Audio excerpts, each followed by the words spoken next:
Here's an example of the third-party high power mode implemented from behind um, the dashboard, the passenger glove box.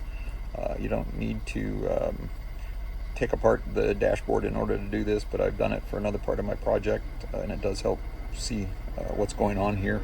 This is the auxiliary fuse panel. This is the 43 pin connector which connects to the fuse panel on top. This is the C33H connector that I'm using to get a ground wire, which also connects to the top of the fuse box. Basically, I've taken the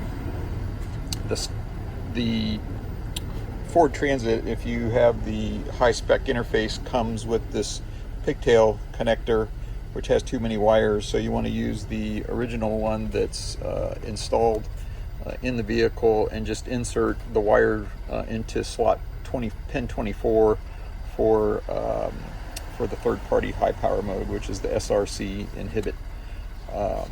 Once you do that, you basically just ground the wire. Whenever you want to implement third-party high power mode, you accomplish that with either a switch, a relay, whatever you want to use. So for now, I've got the I'm really terrible with the camera, but I've got the wire here. You can see my battery voltage is I'm at idle right now.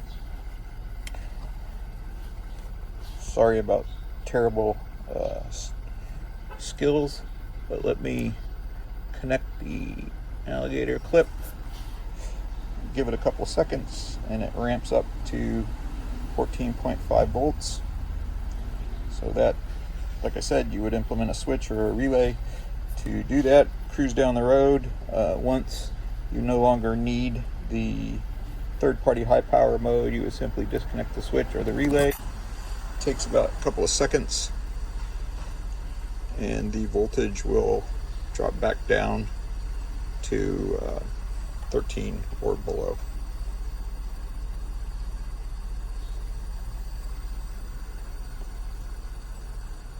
Took a little longer than usual that time, but there you go.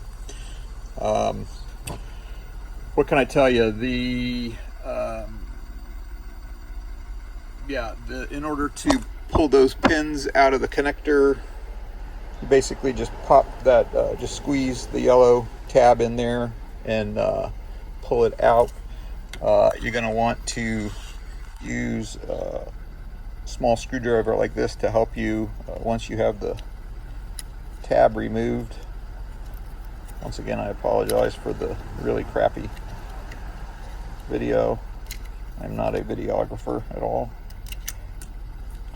Once you have that out, you can kind of use this. You'll see underneath the pins there's a you'll see there's a little gray tab that you just very gently pull up on the gray tab, and you should be able to pull the pin out no problem. Unfortunately, the standard pigtail does not come with a wire in slot 24. Have no idea why. Actually, I emailed BBAS and they said it was an error and you could order the wire kit without the harness, something like that, which is kind of a waste of time. You can just use any of the, they gave you so many wires that you'll probably never use. You just pull one out and reuse it for the one that came stock from the vehicle. You definitely cannot remove those CAN bus jumpers, or you'll run into problems and start getting some error codes. And if you're just implementing high power mode, you'll just have a single wire coming out of here for the high power mode. I'm going to be using these two for the upfitter switches. So that's it. Hope that helps.